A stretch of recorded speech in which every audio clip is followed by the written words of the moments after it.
right, good morning, everybody. Good morning. Come on, crazy faces, let's go. All right. House tonight for decorations. Party decorating. Okay. About 8. Oh my gosh. We're on realities. I know. That's right, you're not gonna get away. There you go. That's it.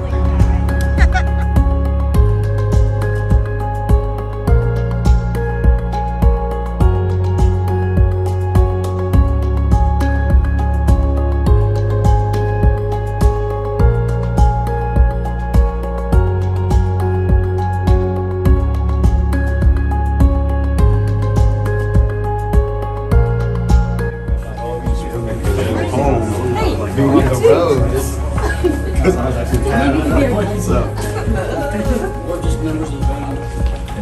Hey, what's going on? Good morning, BJ. How you doing, What's buddy? going on? How you doing? Good, man. Good to see you. Awesome. Good to see you all.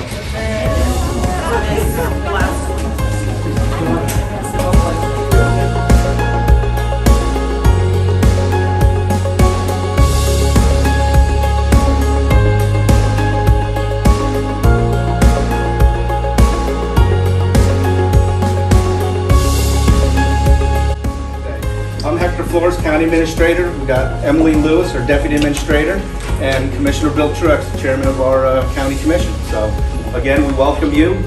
Thank you for taking the time to engage in the Leadership Charlotte class. I was LC 13, so go green. Go red! I had an ugly wool green jacket, and Brian said we're starting outside, so I'm like, I'm not putting a jacket on. Yeah, right.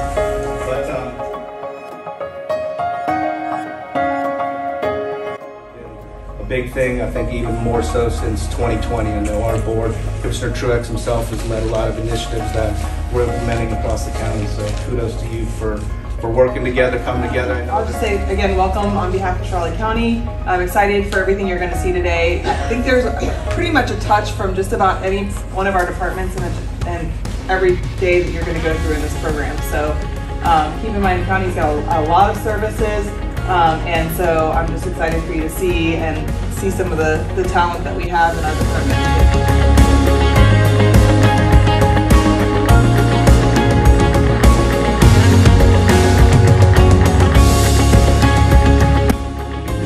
When 5 years out, we start creating plans. We need to do that as a community as a whole and not just look at what's in the next 5 years. I think our board's done that, very proactive. We don't always agree on things, but I'll tell you, yeah, really. Well, sorry, I was looking at John. It's John's like looking for volunteers. Oh yes. I see them posted all the time. So well, yes. There's a ton of different advisory boards that they're always looking for volunteers to be a part of. And help make recommendations to the board. Yeah, affordable housing is one that I think we have 2 openings on right now.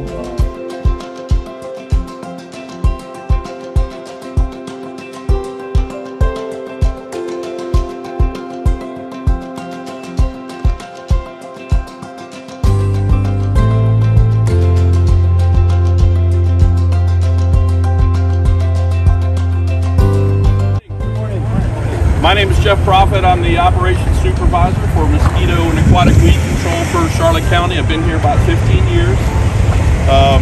Started out as a spray tech and kind of worked my way through the system. I'm also a commercial helicopter pilot, and I'm proud. Let me start off with the aquatic weed side of the house.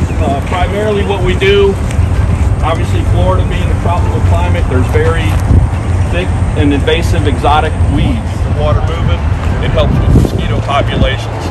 This is an airboat. Obviously, you've probably seen it around if you live on one of the canals here in Port Charlotte. But essentially, it's an airboat. It's got a spray system to take away.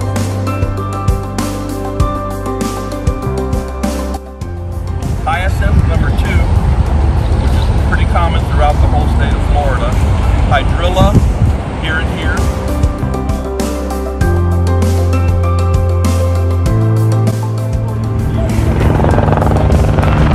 We also have a tank that has diffused spray tank that helps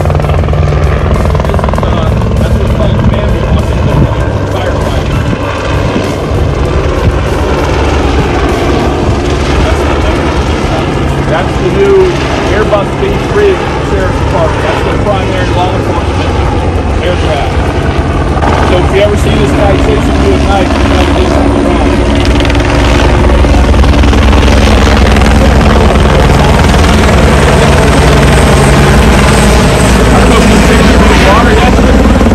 Probably going to set down in that lake right there.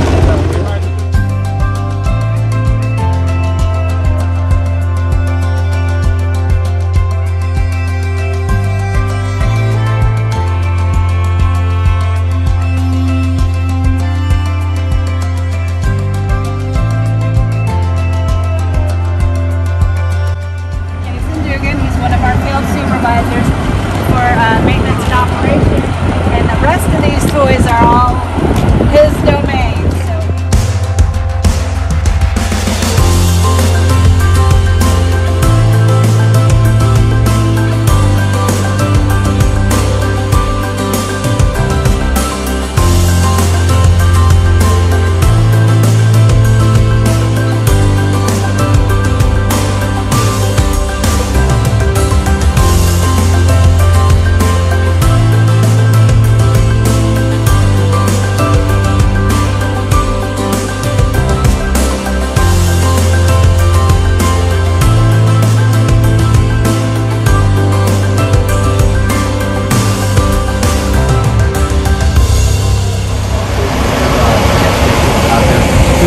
Goes out to use the water and suction system, so they spray out as they're sucking out on the other end of the pipe, so it's really efficient. And we go through water, fill up the truck, go dump, come back and do it again until it's clean. So we use that, it works very well for drainage. Yep, they suck everything around everywhere and our catch basin. It's what keeps everything usually moving through there, because stuff gets plugged up. And also can clean out a lot of water. So this is the machine that goes out to use the water and suction system, so they spray out as they're sucking out on the other end of the pipe, so it's really efficient. And we go through water, fill up the truck, go dump, come back and do it again until it's clean. So we use that, it works very well with that. And also can clean out a lot of water. Covers are like 300 pounds, you can stick it on it, it'll lift it right up. You do not want to be anywhere near that when it's vacuuming. How many of those do you guys have? 3? Yeah, I think we have 3. Ultimately, we'll probably have around 10 or 11. That's how many we need. Yeah. And they're about $370,000 to $425,000. We have so much freezing. freezing. We have every time from We appreciate it. Thank you so much. Thank you, Jason. Are we heading back in there, Tracy? Yes, we are. My name is Scott Schoenberg. I'm the director of mosquito control. Jeff covered a variety of different topics for his life. One of the things that we like to hammer home to everyone is why we do what we do. And that's a simple answer, not necessarily to allow people to have measurements. Mosquito control programs across the state of Florida are designed specifically for that purpose.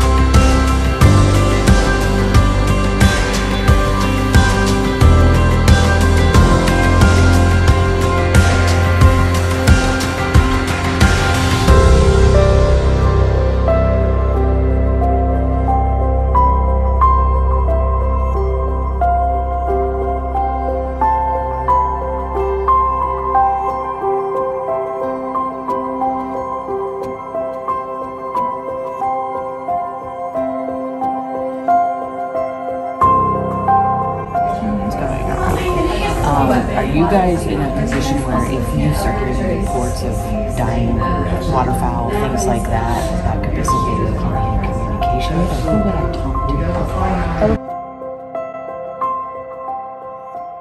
A lot of our infrastructure over the years, we're getting to the end of their life.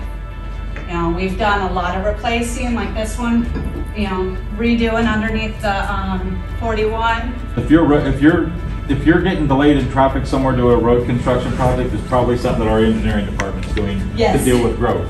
Right now, Birdsville Road, we literally just laid the final course of asphalt probably still doing punch list items on the project, and we're already doing a study to widen it to 6 lanes because of the development that's going on Burnt Store. It's set up to do that. So you see how wide the medians are? We actually knew that that was a possibility, so the lanes are set up to be just put inside the median so that we don't have to do a bunch of different stuff. But there's so much development going on in Burnt Store right now, or proposed development, that even 6 lane might not be enough to handle that, so we're looking at alternative corridors now. Wow.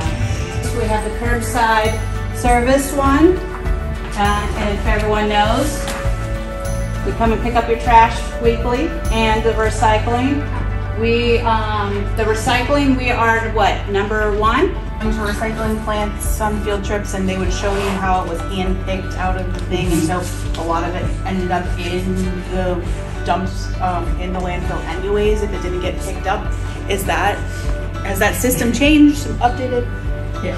I'm bringing in the professional. Hi guys, my name is Jake Henderson. I work with solid waste. I'm basically the recycling coordinator for the county. I track a lot of the recycling. I do the report that goes to the state that allowed us to be number 1 for traditional recycling.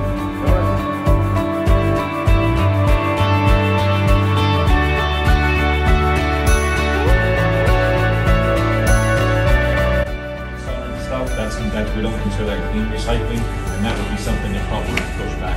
Right. Just anecdotally, real quick, the illegal dumping and the grapple truck that you've seen out there, combined with the strategic approach we took with the sheriff's department, where we fund a deputy that helps us with illegal dumping. I used to spend in the day, all winter, Florida winter, hundreds of loads of trucks of illegal dumping.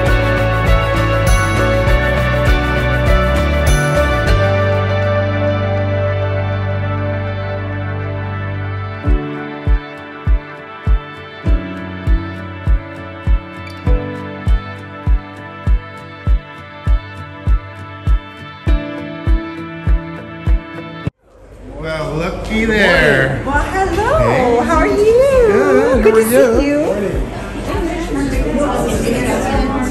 First up today from the Clerk of Court's office is Susan Gervais, and she's going to talk to you about the Charlotte County Clerk of Court. Thank you, Susan. Thank you. Morning. Morning. We're having fun. Yeah. We're going to have to get up and do some jumping jacks soon because they're playing next door.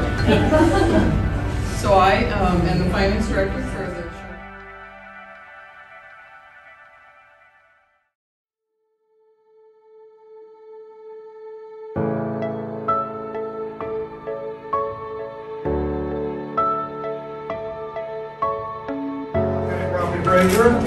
I am not the tax collector, I'm not the clerk, I'm not the tax assessor, and I'm not that mean-ass guy that raises your taxes.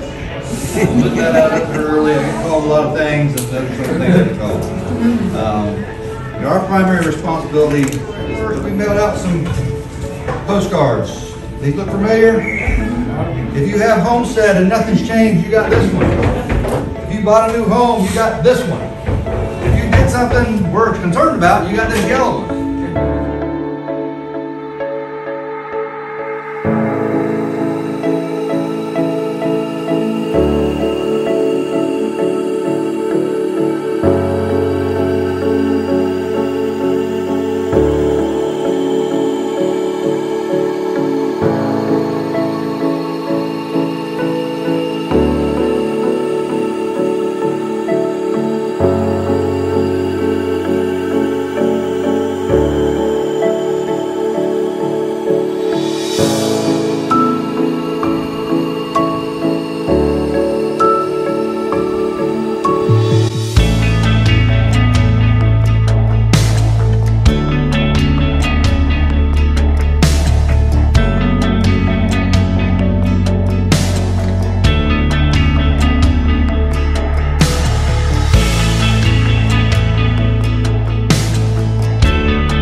then Chief will decide when he wants to start the program. Yeah, We'll take it from here. We'll wait for the others to fill in, but how's everybody's day going so far? Busy day for you, right? Yeah? Where all have you been? You were over at the library earlier?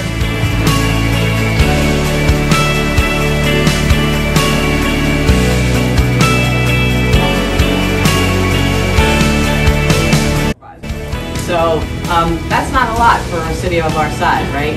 We also have about 55 miles of canals that one Marine officer is responsible for. So these guys are really, really busy. Our calls have changed over the years. They're a little more complex now. A lot of mental health crisis issues.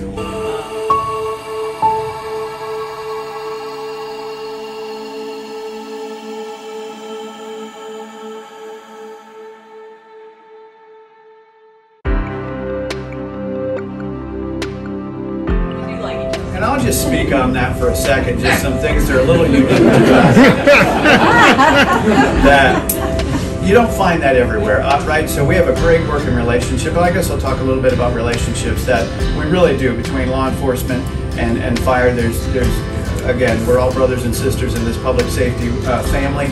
And so you don't find that everywhere. There is a spirited competition always, right? Like just competitiveness, but it's super friendly, and I just appreciate those relationships because it really does. We're all in a very giving community. They like to be part of our agency, and I think you got volunteers as well.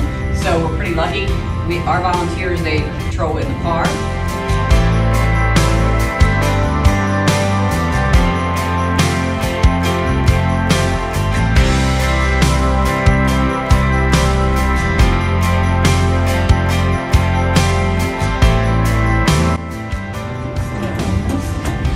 Given like the pressures internationally and things like that, where sometimes people have had negative blips, and I think that makes it even harder when you're dealing with already a tough and admirable job. How do you work with the resilience? That's a great question. So we do in-service training. We do it on a monthly basis, and one block usually every year is focusing on officer wellness, and it'll be different things. Talks about mental health issues and how to kind of keep yourself motivated and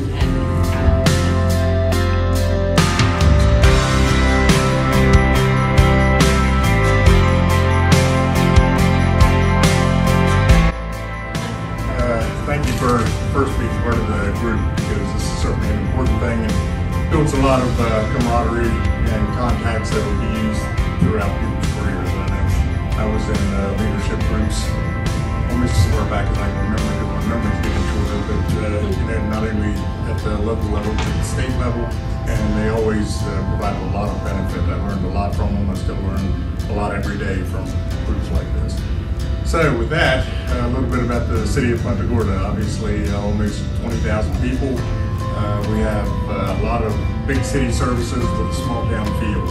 So one of the things that was actually beneficial coming into the city of Punta Gorda was everything that we provide for our constituents in this town.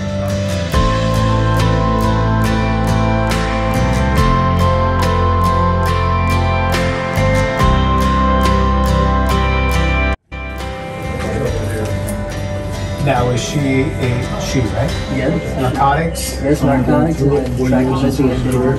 Wow. Missing and endangered individuals. How many more you got?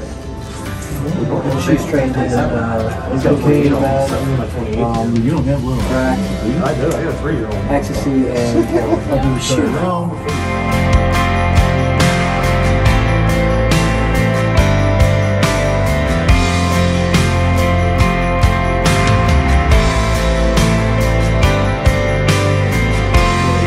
Known as the records department, even though it's a heck of a lot more that goes on in here. But primarily what we do in this part is deal with records. We have 3 record specialists who handle all of our records. That means everything that comes into the department or goes out of the department goes through these people to make sure that things are accurate.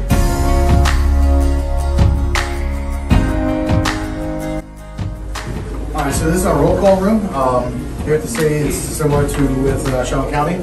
We have 2 shifts, 6 a.m. to 6 p.m. and then 6 p.m. to 6 a.m. So the beginning of every shift, the squad that's working that day will come in here They'll do their briefing for the day, talk about reports that were taken the day, the shift before the day, clip that's on their vest. So for ours, it gets turned on. You'll see the red light, and then it'll go to green.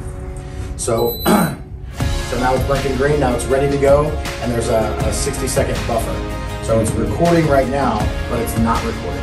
Right. So if I was to activate it right now, it's going to capture the 60 seconds prior to it.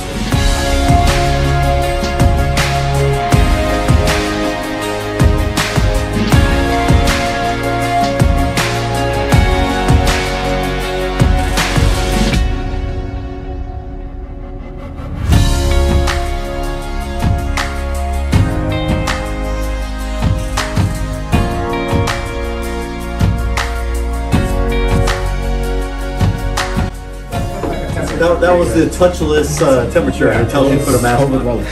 It is COVID related, so we have those all throughout the station when everybody was getting their temperatures taken. It does do facial recognition, but that wasn't received very well. that got eliminated. So right now it's just a really, really expensive thermometer. So you walk up to it, put your face in it, and it'll tell you your temperature started. We were doing an evaluation. I'm going to say evaluation first. Once every other shift. Maybe a Baker Act every couple shifts.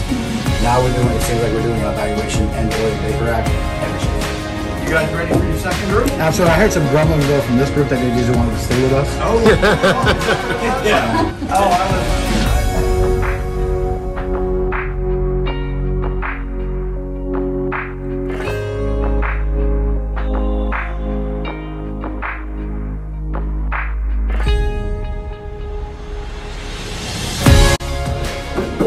This is our primary headquarters, so we have the most people working out of this fire station.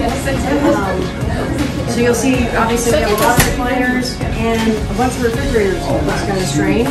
But as our headquarters, we're operating our administrative staff out of this building. We're operating our day shift staff, plus the battalion chief supervisor of all 3 fire stations in the city of Punta Gorda. In addition, we're also housing our Charlotte County Fire Department.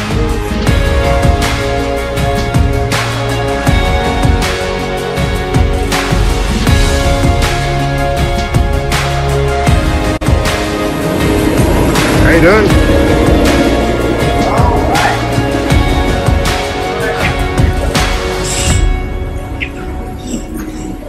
So I'm going to take a minute to kind of talk to you a little about the level of we provide.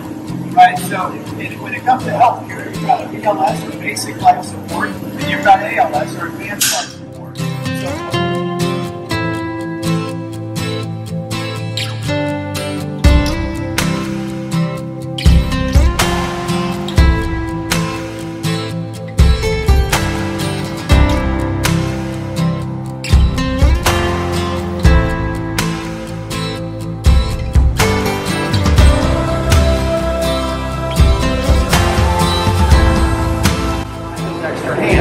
Right? They make it to the ER. There's a term we use often, and it is time is tissue. And we're talking about tissue, meaning like cardiac tissue, or if it's a stroke, it could be, gray matter, $1,000, right? This comes in at $16,000, right? So they're heavy investments, but again, well worth it. This is the brand new MSA G1. It's the latest and greatest. It's got a lot of bells and whistles that our old ones did not have. Just turn this on. Actually, the thermal that you see there, we've always had one of those on the trucks for quite some time.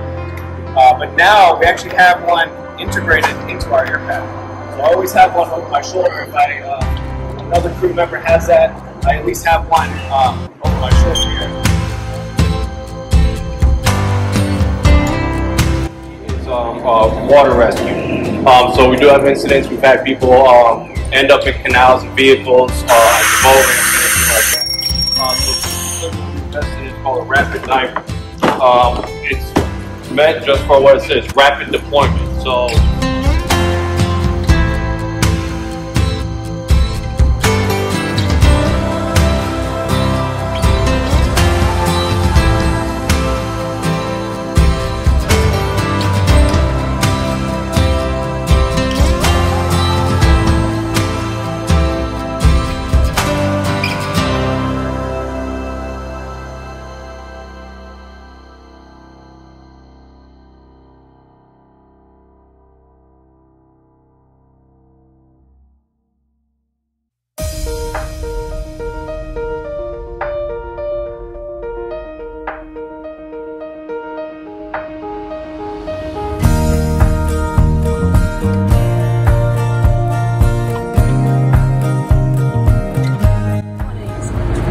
thumb, to be effective with a portable extinguisher, you got to be within 5 to 10. They're training here. It's available to local businesses. We don't charge anything. They're using portable extinguishers. And so, real quick, down and dirty. Best way to recognize whether you have a valid portable fire extinguisher to use inside your home, your place of business, is to go over and take a look at it, pick it up, and look at this gauge. And if this yellow needle, use the smaller one, I'll hand it around so you all can see it. If that yellow needle is not in the green,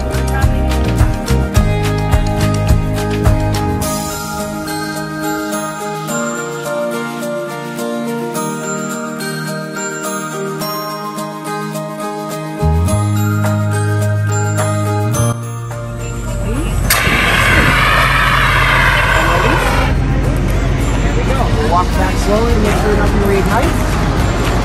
You're holding the tool.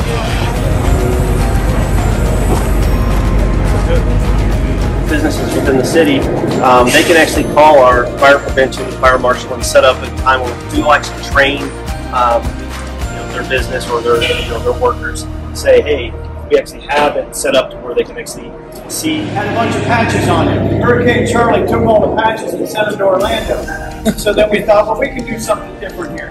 I got in touch with the Bureau Society. They're the real heroes. They raised all the money.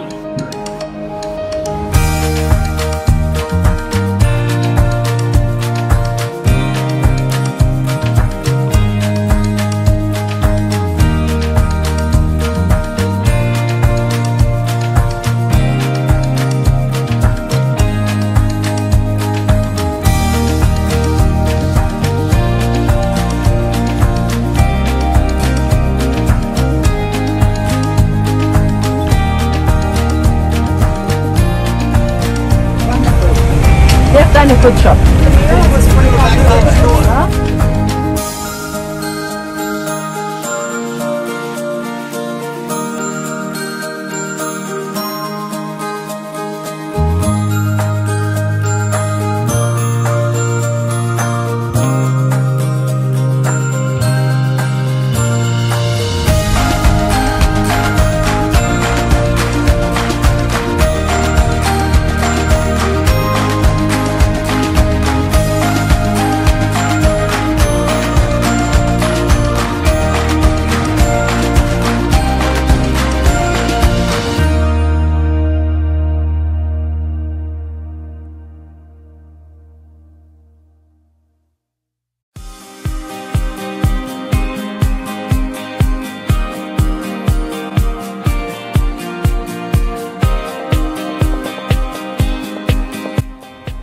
You might ask yourself, who here has been in Florida for more than 10 years? I mean, probably most of you. To you, it's probably just innate that emergency management exists.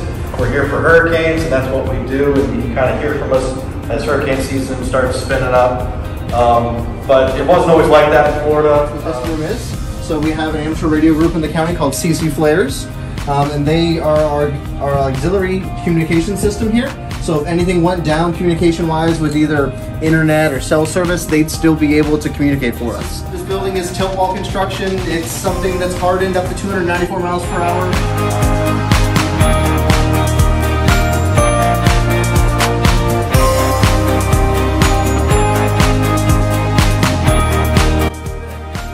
Paints and sun seekers are on a free spin for that exact reason, not actually an emergency, so that's something they're always looking forward for winners.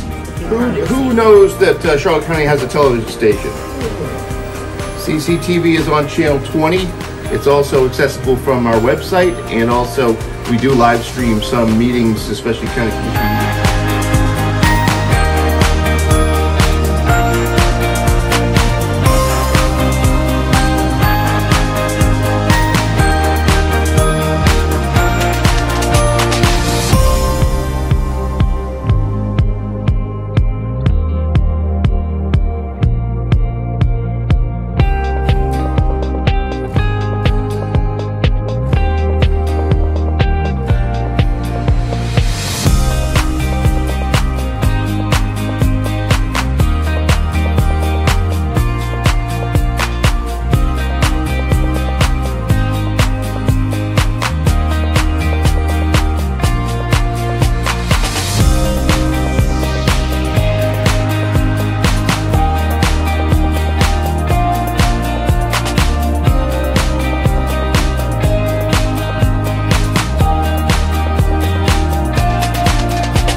Yeah, it makes it a lot easier in the old days back when we were in a fire station doing it, and we didn't have to do most of our work outside.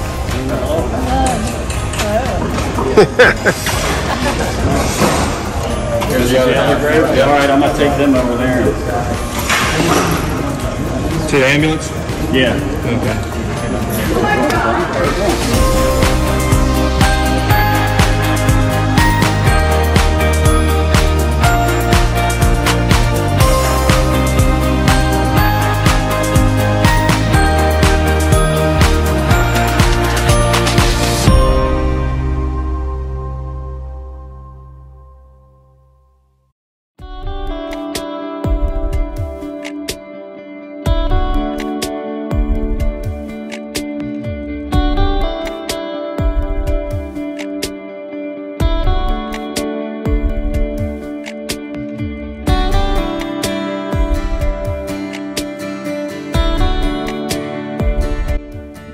So this is our truck. We normally run 3-person trucks. It's myself, I'm riding right.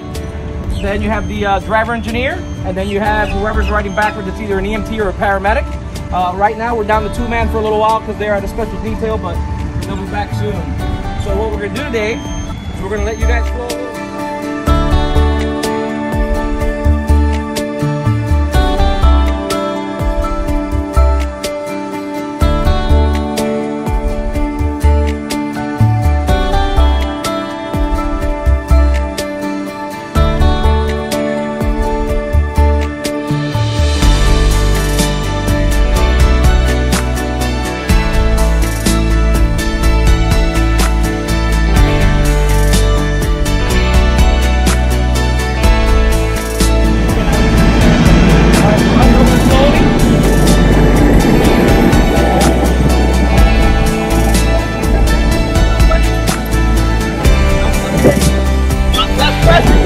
That's all you gotta do. You have lots of air?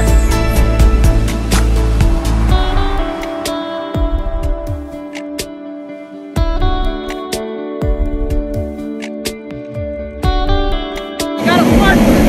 Stay with it. There you go. You made this so easy.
This is our training tower. We'll step inside here.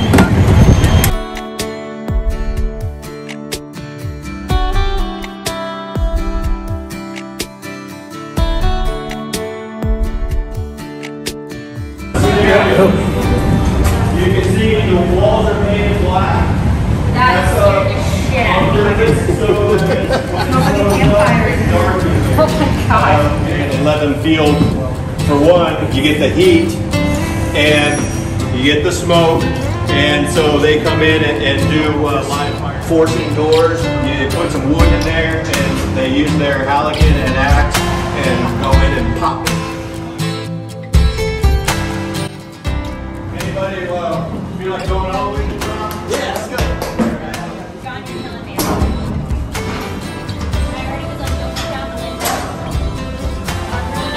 Go for it, go for it, go for it.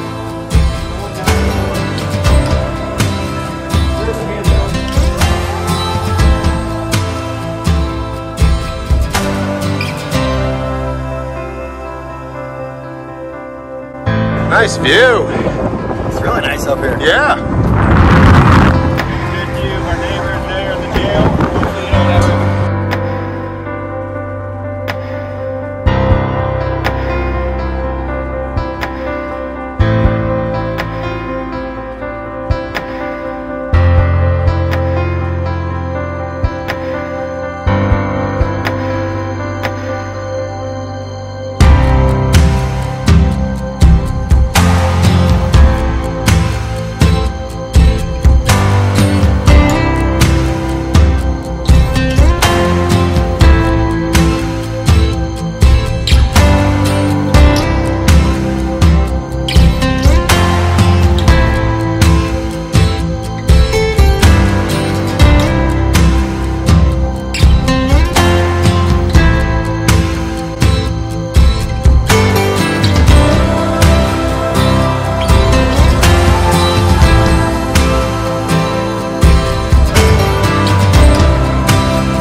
Have a water bottle, we can throw it there.